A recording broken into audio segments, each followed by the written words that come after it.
We have sailed Florence all over the globe for the last 10 years, and as we look ahead to the next trip, we are back where every sailing adventure begins, in the boatyard.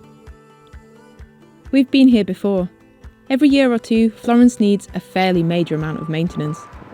The things that can't be done on the way build up, and we need to stop and take care of her, so that she can continue to take care of us.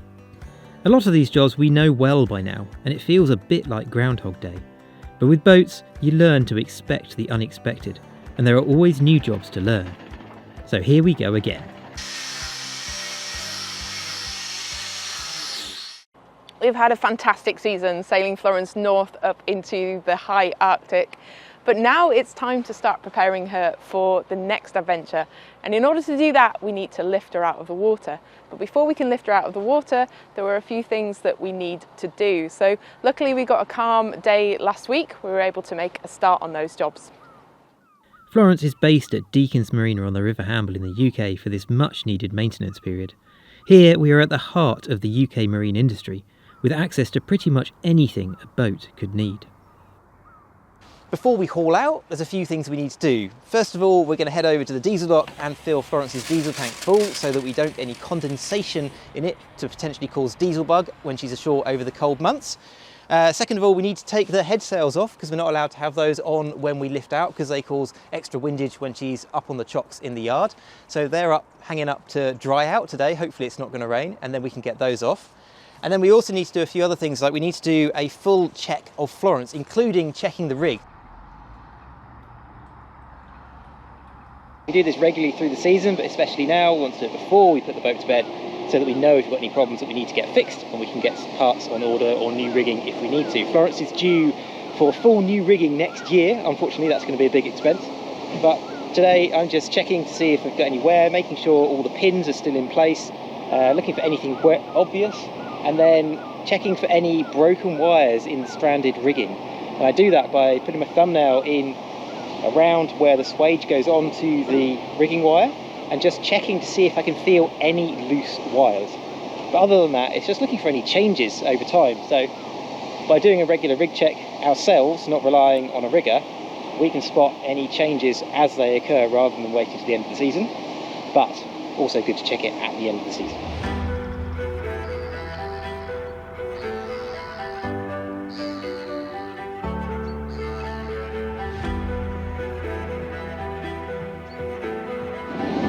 All good, no problems, good to go for another year hopefully. We chose a flat calm day for this, so that we can have all of Florence's sails up at the dock. We have no idea how we'd manage to dry them if we had to take them off wet. But now they're dry, it's time to remove them. Okay, ready.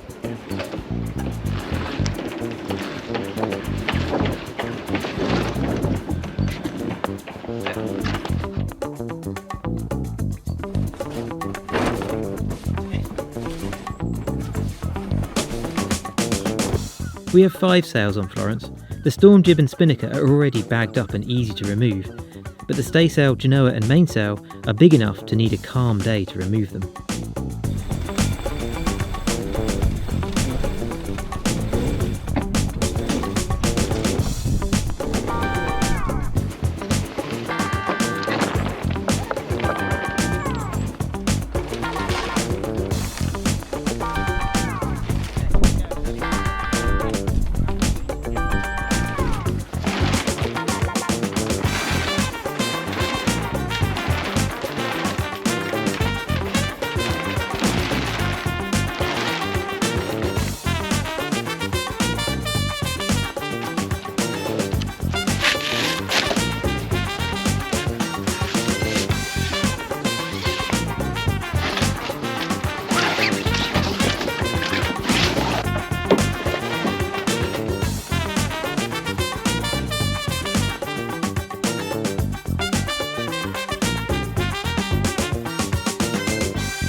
Although they do haul boats out that are much bigger than Florence here in this boatyard, the crane is a little bit different to the normal travel lift you get.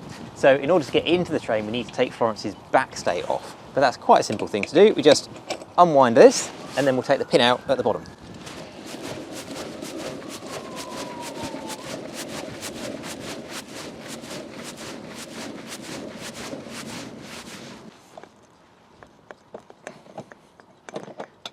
There we go. Now don't worry, Florence's mast is not falling down without this up. She's got a keel step mast, which means it goes all the way down to the keel inside the cabin, and then the top of the cabin holds onto the mast. So even if you took all the rigging off, the mast wouldn't fall down. You just wouldn't be able to sail, because if you put any pressure on it with sails, then it would break. But as it is, we're okay. The last thing we need to do before hauling out is to remove the sensors that poke through the hull. So this is our paddle wheel that senses how fast we're going and also measures the depth under Florence. And then we've got our forward scan sonar, which also pokes out below Florence. So what we don't want to happen is when we get lifted up by the slings, if they're slightly too far forward and they're over the top of these, they can crush them up into the hull. So you can take these out, but I take this out, there's going to be a hole about that big in the bottom of Florence, and water is going to come shooting up. Now there is a little flap that should come across and stop the water coming in quite so fast, but what I need to do is then shove the blanking plug in quickly and do it up. And it's always a little bit of a nerve-wracking time making a hole in the bottom of your boat, and I hate doing this bit. What I do is I put a little bit of silicone grease around the seals on here to make it easier for this to slide in. So just going to undo this, and then it should slide out, create a lot of water. Okay, so it's completely undone. Give it a bit of a pull, see, and shove that one in. It's not all the way down, there we go, that's all the way down. And tighten that up hand tight. Well, that wasn't as bad as I thought it was going to be. That's our paddle wheel that senses our speed come out. So that now can't be crushed against the hull. In the past, there's been a lot more water come up there because the little flap that flicks across to reduce the amount of flow coming up the hull has not worked. But this one seems to be working because it's only a couple of seasons old. Now for the forward scan sonar. This one.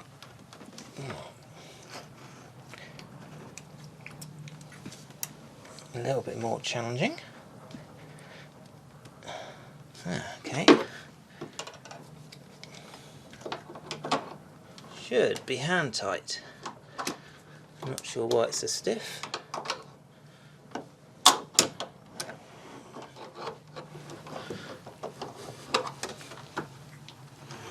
Okay.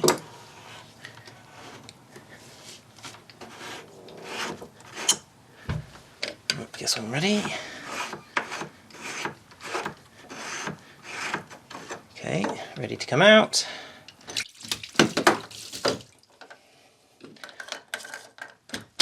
Okay, that's all the way down. Not quite as good, that one.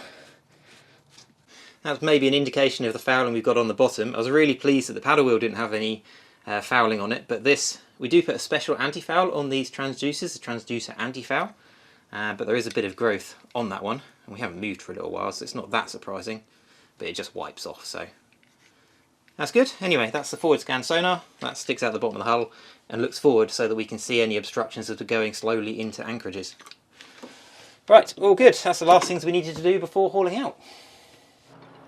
So that's Florence all ready to be lifted out of the water, and we don't need to do anything else from here because she stays in her berth, and then the marina staff, the boatyard staff will come and move her. And thinking about it, that's just the only time, I think in the entire 10 years that we've owned Florence, that somebody else has moved her for us. Although you might think we would be nervous having someone else move Florence for the first time, in fact, we have watched them move many boats here, and we have more confidence in their abilities using their tug to move her than we have in our own abilities of driving her.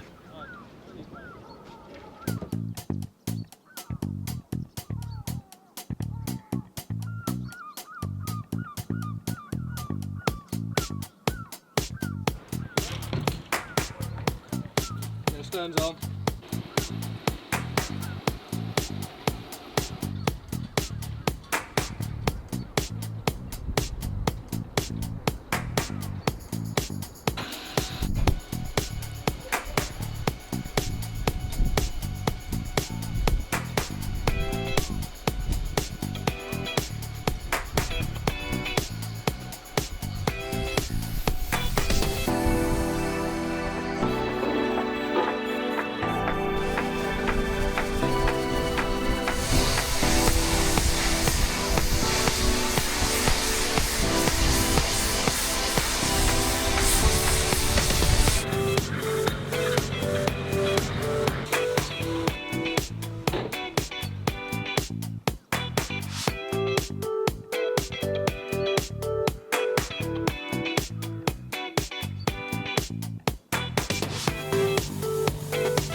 that's Florence pressure washed off and blocked off, and I'm pleasantly surprised at the condition of the hull, or under the waterline. We managed to get a really good surface prep the last time that we put on the antifoul, and so it seems to have stuck really well, and so hopefully just require a brief sand back and then paint on some more antifoul for next season. The prop clearly had a lot of weed on it when we hauled out, but it's not done too bad. The last time we swam and scrubbed that off was way back up in the Arctic, so it's been a while. But it also changed the prop anode then, and this one is wearing faster than I would like. And the main anode is not wearing as much. I prefer it for this one, which is bigger, wore faster. So although last winter I replaced the connections on the inside of the boat to this anode, I still think it's a higher resistance path to this one than it is to this one, and that's something we need to change so that we get more wear on this anode. So I need to have an investigate of that. But otherwise, it doesn't look too bad.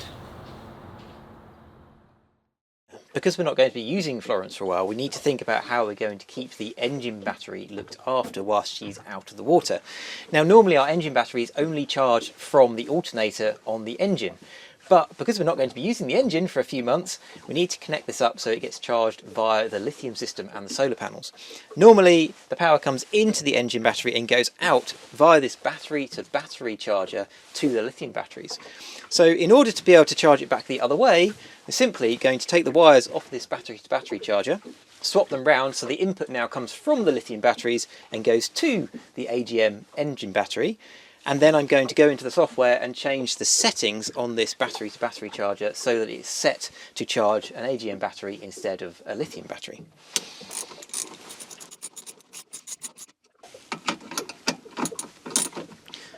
Okay, so that's them swapped over. So now we've done that, I've connected the laptop via USB into the master bus network via a little connection box we've got in here. And I can go into the software and go into the Map Plus, which is the battery to battery converter. I can go into the configuration, and with a drop down I can change it from lithium ion to AGM. And then I can re-engage the lithium batteries, and that should charge the engine battery from the lithium batteries. And since the lithium batteries are charged from the solar panels, that'll keep everything nicely topped up whilst the boat is out of the water and look after the engine battery as well. So for now, if we turn on the battery to battery charger on the port side, we can see that it's charging at 8 amps. So that battery doesn't need too much, but it's just going to keep it trickle charged, which will be good.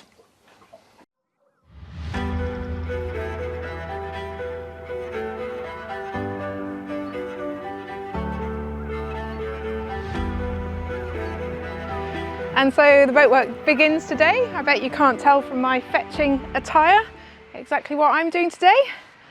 But yeah, sanding antifoul.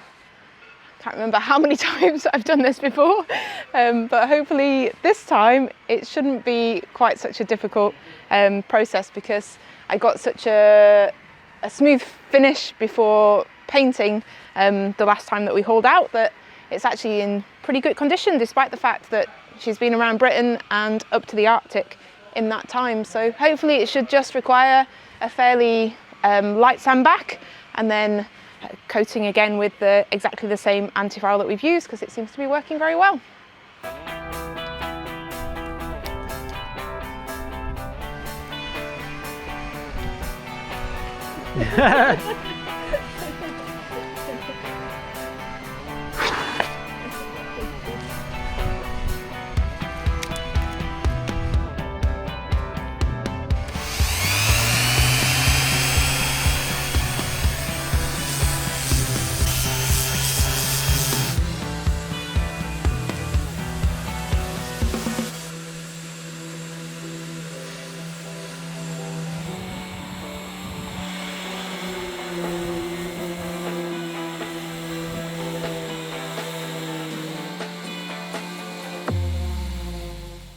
Whilst we're out of the water, Florence's topsides could do with a polish, but they need a really good clean first. And she's got quite a few rust stains, which tend to just gradually happen over time, that need removing before I can move on to the polish. And you can get all sorts of fancy cleaners to clean gel coat, but mostly their main ingredient is oxalic acid. And so I'm just going to mix up some oxalic acid to get those main stains off. But it's really important because the oxalic acid makes the gel coat porous that I then polish soon afterwards. So it should hopefully have her looking nice and bright and white and shiny again.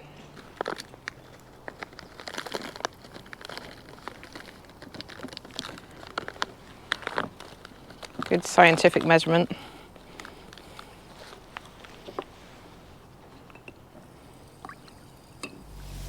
After painting the oxalic acid on, I leave it again for a very scientific length of time before rinsing it thoroughly. Sometimes it needs a couple of goes.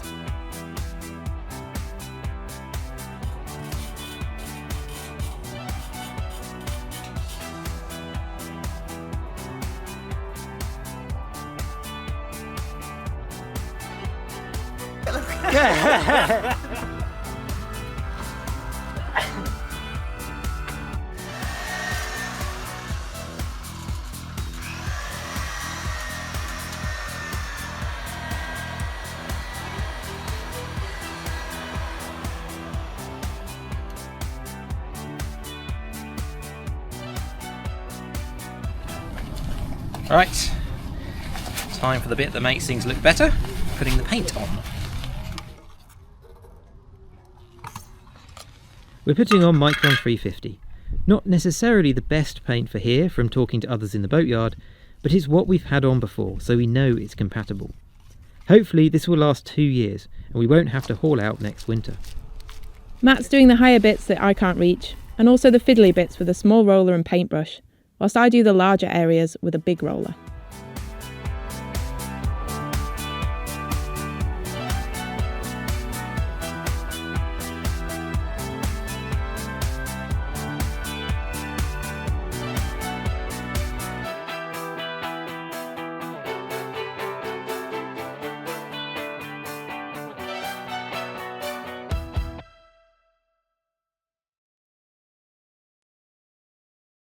Are you ready?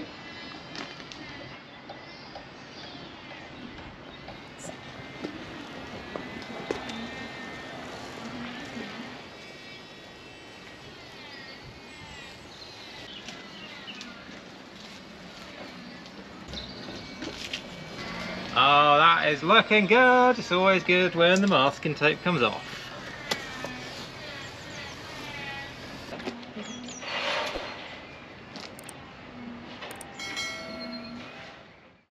Don't let that polished exterior fool you into thinking we've finished. Next time we rip Florence's interior apart as we begin the much bigger task of renovating her cabin after 10 years of liveaboard wear and tear.